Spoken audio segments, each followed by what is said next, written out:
Hi guys, it's Rick Shiels and I'm going to do a quick golf related Q&A. I've just asked this question up on Twitter. We're going to fire through as many as we possibly can. Let's get started with the first question. So Gareth Burrell asks, we all get club fittings, but should we get ball fittings? I think that's a super important question.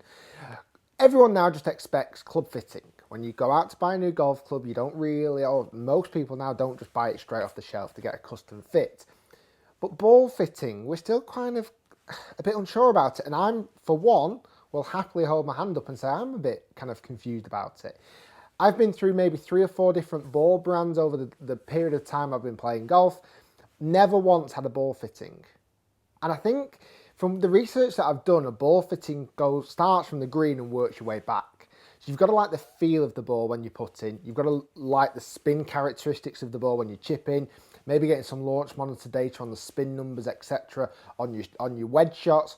But then once you start getting to full shots, there's not a great deal that separates any of the top balls. Hardly anything at all. None really go much further than others. It's just more around the green and spin from what I've initially seen. But I will be doing some ball testing coming through the winter. Hopefully being able to answer some of your questions. Leave some comments down below. What would you like to see with a ball fitting experiment? And reviews and advice with regards to golf balls. I know there's loads of new names coming on the market in this area, so it'd be super impressive as well to try and test some of these lesser known brands. So comment below what do you think you want to see from a ball review video. So Hamish Dickett says, what's the 3 golf courses on your bucket list? And it's relatively easy, I would say. Obviously Augusta National, it's got to be on probably everyone's bucket list. Somewhere like Sawgrass, I would love to play. I think that would be really impressive to play, and I think that's a possibility. And the last one I want to play is Cape Kidnappers in New Zealand. It looks unreal. That's the picture. That's the golf course. How amazing does that look? So potentially, I think that one, Augusta and Cape Kidnappers, and then something like a Sawgrass or a Pebble Beach or a Torrey Pines, or I'm trying to think of some other, or even Valderrama. I'd love to play Valderrama. Any of those type golf courses, championship golf courses, I think those ones would be a real one on the bucket list to play. Connor Hamilton asks, when will you get your hands on the new M1 driver? What new M1 driver? Obviously, pictures have started to get leaked already of the new TaylorMade products. I'll be getting my hands on it very soon. Stay tuned. Lots of reviews to come. So Dan Pierce asks, is a ZEP 2 or swing aid good? Are they good? As a golf coach, I have mixed views on swing aids on a golf club. I do think it helps a golfer if they've been given the information of what they're looking out for. I've seen too many golfers on the driving range with a ZEP and a this and a that and a, and never had any golf lessons and trying to fix themselves. In my head, that money that they spent would have been much better invested in lessons. Now, to complement lessons, yes, I would then look at that ZEP device to come back into that, or GSA or Swing Bite or anything else like that. Swing Talk, or one that I reviewed. Then that complements the lessons very nicely. But if you're only doing the swing aids, I don't know. I think it's the blind leading the blind a little bit. I think if you have lessons and then in the coach take the swing aid, say what should I be looking for, that's when it complements each other the best. Just a very quick side note on that. Every device I've worked in that category, I've found no issue with. I found them to be very, very good.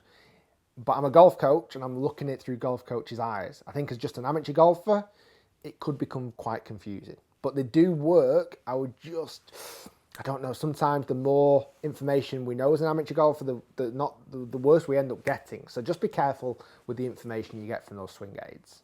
So Kyle Craft asks, what's the favourite club you've ever had? I like this question. Going back a number of years now, I've had 2 my favourite clubs ever. I've still got one of them knocking around, and the other one, unfortunately, I've got rid of. My number 1 was the original Odyssey 2-ball putter. Now, when I first got that, I was incredible at putting. I'm talking, what now? God, 20 years ago, I probably got the first ever. No, maybe not that long. Maybe 17, 18 years ago, I got the original 2-ball. With the soft insert, it was just phenomenal. You link that in with the Callaway Rule was it 35.4 ball? It was awesome because the cover of the ball and the putter was the same material and it just felt great. And I love that putter. Roll on a few years, I sold it when I was a junior, sold on it. And a couple of years later, I was working in the golf shop at Mia where I was a pro when I first started. And a young lad came in and he wanted to trade in his putter for a Scotty Cameron.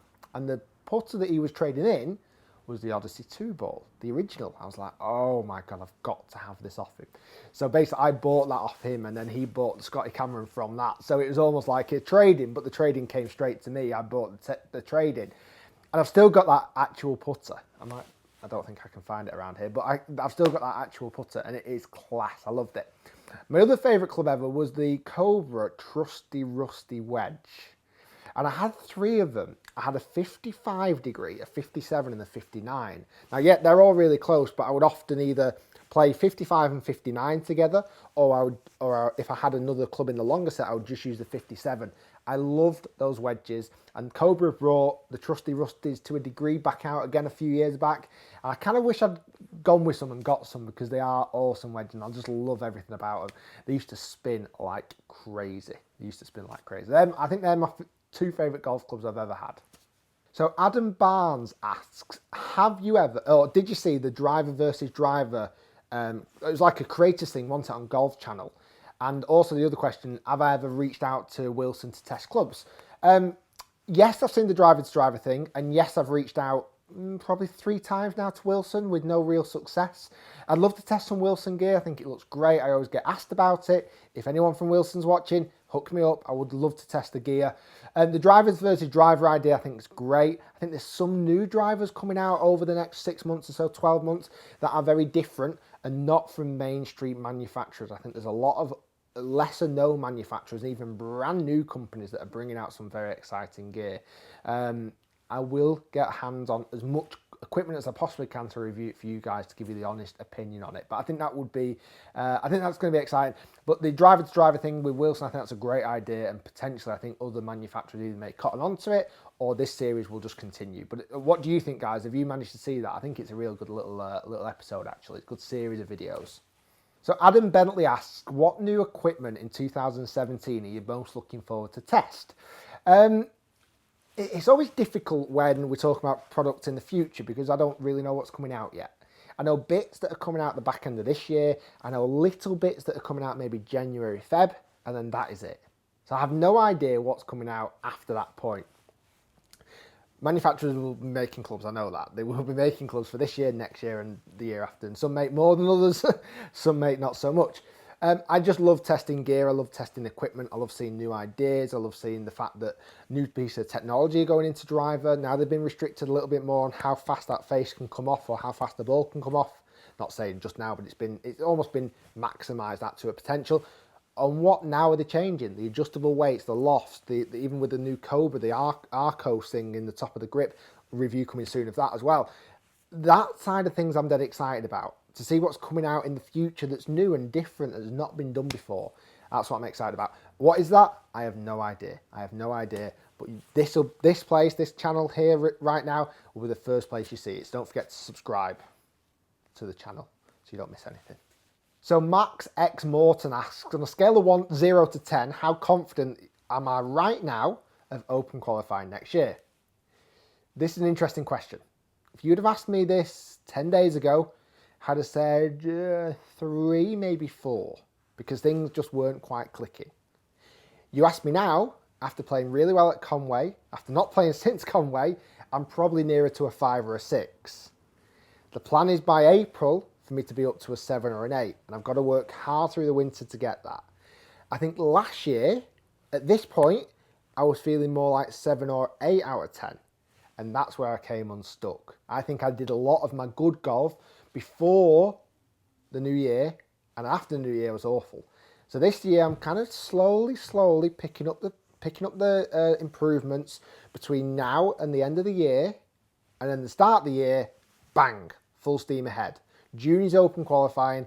I've not talked about it loads on this channel just yet because it feels like it's just bubbling under the surface. But I tell you what, as the season starts to get going, we will go off the chart. It's going to be awesome. I'm looking forward to it this year. hopefully more confident as I start to get into the actual event. So Neil Bellamy asks, what's the laziest cliche you've heard from golf instruction? For me, the one that I absolutely hate, and I hear it from, not so much anymore golf instructors, I don't really hear it from them, but just golfers in general, keep your head down. Oh, man, it just drives me nuts. First off, question to ask yourself, have you ever seen a training aid, and I'm sure there is some, but I've never seen one, that helps you keep your head down? And if it was such an epidemic, if it was such an issue, every single training aid would be to keep your head down. So that's the one that I absolutely hate because it restricts you so much. It really does. The one thing I don't hear enough golfers, golf coaches, etc. talking about is sense of strike. We get a bit lost in all of the technical aspects and we forget about where to hit on the club face. That for me is number one. And I don't think enough golfers know still right now where they hit on the club face. I think if they get that right, the improvement could be huge for the whole world of golf. So Mitchell Gothia, and this is the last question, asks, what's the cheapest way to improve over the winter? Or cheapest training aid? One thing. Two things? One thing. One thing. Get yourself a monopod with a stand on the bottom. Sometimes they're called selfie sticks with a stand on the bottom. You get it up to waist height, you attach your phone in it, you can record your swing. Record your swing from waist height, from looking down the line and from looking face on. Record it from front on, from waist height. And when you practice, you don't have to hit any golf balls. Just practice getting in the positions that you want to try and hit. Do that for a month or so. Once that month expires, the next cheapest training aid is the impact spray that you can get. So the foot spray, the foot powder, get some of that and then work on strike. So you work on technique for a month, you work on strike for a month after, record yourself while you're getting one of those selfie sticks with a stand or a monopod with a stand, you will definitely improve. That's my cheapest way, and that's probably, I reckon you'd only spend £16, £10 for the selfie stick if that, £5 for the foot spray if that. That's the best way you're going to improve. Guys, thanks for watching, and also check out my how to improve the winter. Writes down some actual goals. Guys, thanks for watching. Hopefully you enjoyed this little Q&A. It was a bit kind of last minute, but I feel like I've covered some nice topics there. Do you like the new setup? Do you like all the new studio? Let us know what you think. Comment below. Don't forget to subscribe. You can do that by clicking the big red button. I believe quite a few people got unsubscribed just in general on YouTube recently. So just make sure if you thought you'd subscribed, just have a look again and make sure you have subscribed. And if you haven't, click it now to subscribe yourself again. Guys, thanks for watching. Look forward to seeing you next time. And over and out from the new studio. Thanks for watching.